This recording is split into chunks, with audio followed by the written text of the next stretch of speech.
Dianna Russini, The Athletic. Haven't seen her in a while. NFL camp's underway. Starting right now, let's bring Dianna in. Covered the NFL for now 10 years. So let me start with this, and it was a self-created story a little bit. But Lane Kiffin and Greg McElroy, two people I trust, said, people that are very well connected in the SEC said, Saban back to coaching is not off the table. So I don't think it's college just because of the NIL and schools now are raising so much money for players. They can't pay to fire staffs and rehire Saban. But when you hear Saban in the NFL, Dianna, there's 6 openings a year. Coordinators are a coin flip. College coaches aren't getting chances now because NFL teams don't want to buy them out of their NIL deals. What about Saban NFL? Does it make sense to you? No, it's true. You're hearing college coaches trying to get out. Bill Belichick was trying to get in. He talked to the Jets of all teams last year just to get back into the NFL. Look, you get a varied of opinions here in terms of what Nick Saban really wants to do. Even just talking to some people once that came out. Now, look, I love Greg McElroy. He's a good friend of mine. Lane Kiffin, I think he may have spoken without any knowledge. I think he just understands that coach loves to coach, and it's hard to imagine that he wants to just continue to do television when most of these guys are just built to be teachers, and that's what Nick Saban truly is. But I had one head coach say to me this morning when we were talking about this, he said, here's the problem. I think there's just such a bad taste left in Saban's mouth, no matter how you look at it. He's had so much success at Alabama. That's a program that just pumps out good player after good player. They built something great. And that just doesn't translate in the NFL. And Saban figured that out when he went to Miami. He obviously had experience on the college level at a high level at LSU and Michigan State, and then wound up going back to Alabama. But it's such a different type of game. Whereas I talked to a general manager who's like, I could see Nick Saban having tons of success if he wanted to do it.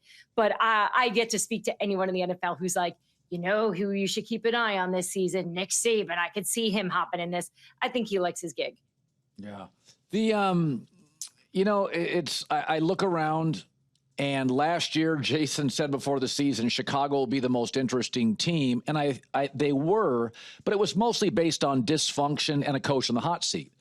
And I look at them now and I'm like, I don't see a lot of dysfunction. The family, there's a lot of kids in the family. It's one of the poor older ownership groups. But I kind of look at the Bears, and I think Nick Wright came on earlier and said if there's one great team that could potentially drop, it's Detroit because they lost both great coordinators. In your visits with people around the league, and this is gossip season, this is fun season, how do people truly feel about Chicago off mic? When they're talking to Dianna Russini, it's not going anywhere. Are people intrigued? Are other teams intrigued by Chicago and Ben and Caleb?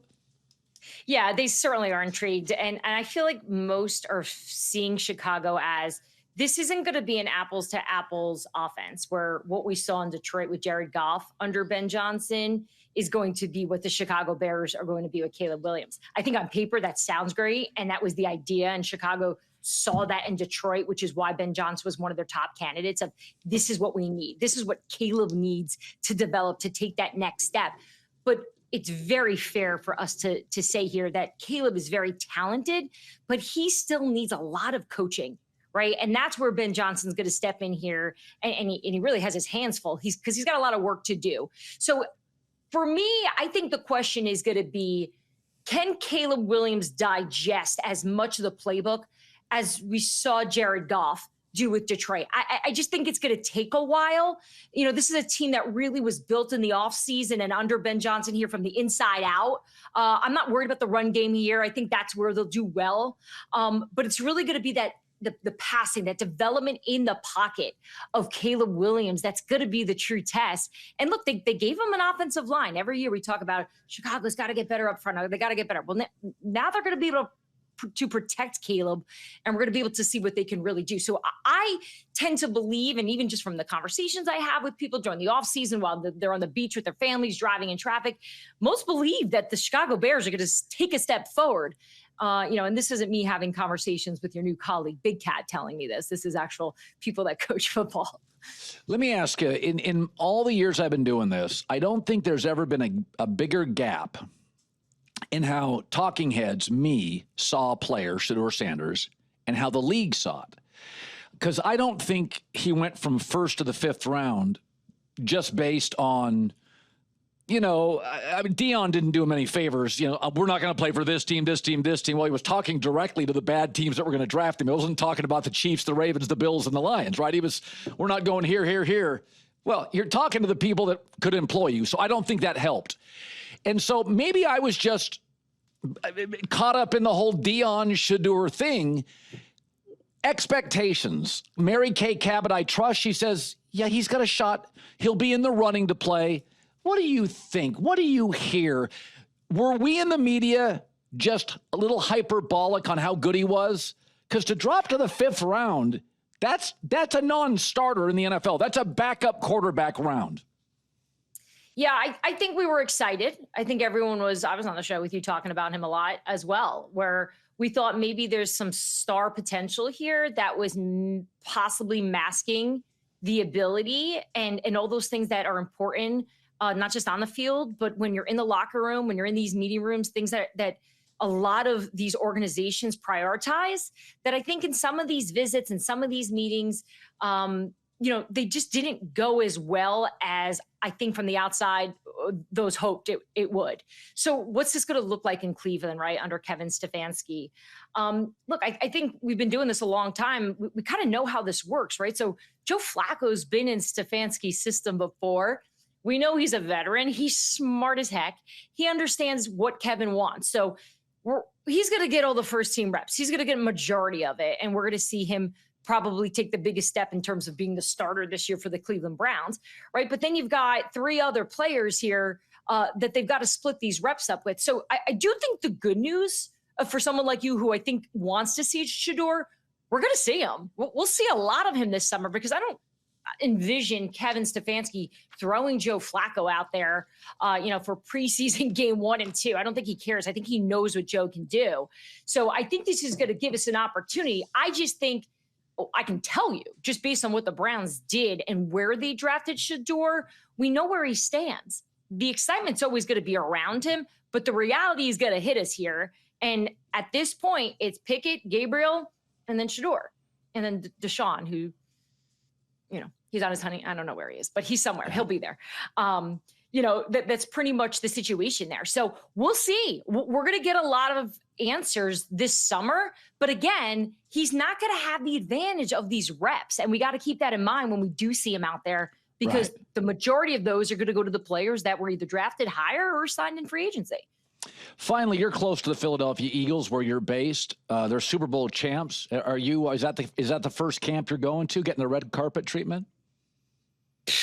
That'll be the day. This is what happens when you win. You turn your back on those that are loyal to you. No, you know what? I'm actually far from Philly. I'm closer to the Jets and the Giants, like from my location. That's where the red carpet treatment comes, especially at the Jets. They love me there. No, the Philadelphia Eagles, look, I am intrigued by them simply because, again, I see it every year. We see it every year. It is hard to win back-to-back, and it is hard to come off a type of championship that they just did and the way they celebrate and all the love that they got. The good old saying of, martinis are like success. They relax you, Now, do I think Saquon Barkley is going to chill out? No way. He's just not built like that. And if you follow on Instagram, I don't think he took a day off. So I'm curious to see how the Eagles are going to come back this year, knowing that they have this victory. But I'm off to Denver. And Colin, I hope we're going to be on the show a lot this season talking about them, because I've got some high hopes for them. This is a defense, that front 5, they are underrated. This is a monster group. And I know we talk about Sean Payton's offenses all the time, and, we'll get there in a second. But when I think about the Denver Broncos and the strength of this team, it's their defense. The last 2 seasons, they've been able to carry them. And now with a experience, and I say experienced Bo Nix because we know how much he played in college, we're not talking about like a J.J. McCarthy here. We're talking about a second-year quarterback who's got tons of play time, has understood the Sean Payton language, the playbook. I think we're going to see a big step taken forward here. And by the way, he's got Evan Ingram, right? When I say Evan Ingram, you think like, okay, big deal. Davis Webb is the quarterback coach in Denver. Okay. Davis Webb played with Evan Ingram. And there's a big reason why Ingram is there in Denver. And it's because Davis Webb was able to sell to Sean Payton what Ingram could do for Bo Nix, on how he could play that joker and really be another option outside Cortland Sutton for Bo Nix. So I just think this is one of those teams that they took a step forward. Yes, it's the Sean Payton effect, but this is where we're going to really see a team contending, and I think that division knows it. Dianna Russini, senior NFL insider, The Athletic. It's great seeing you. I'm kind of bummed he didn't mention my tan. I worked hard on it. I did. Well, yeah, I look at you as such a journalist. I don't want to get caught up into appearance. Yeah, you just forget it all. Here's the thing: I wear SPF 50, 50, and it's like my skin it's just drawn to the sun. I try not to, because my thought is, who wants to see someone tan on TV? Because if I'm watching me right now, I'm thinking, this girl doesn't work. She sits by the pool all day. Yeah, but I'm working. Kidding. I swear, I'm just working with sunscreen on. SPS 50, might as well wear a sweater. That's way up there on the chain. I know. Great seeing you, Let's not talk Dianna. football weather yet. It was great to see you. Great to I'll see you soon.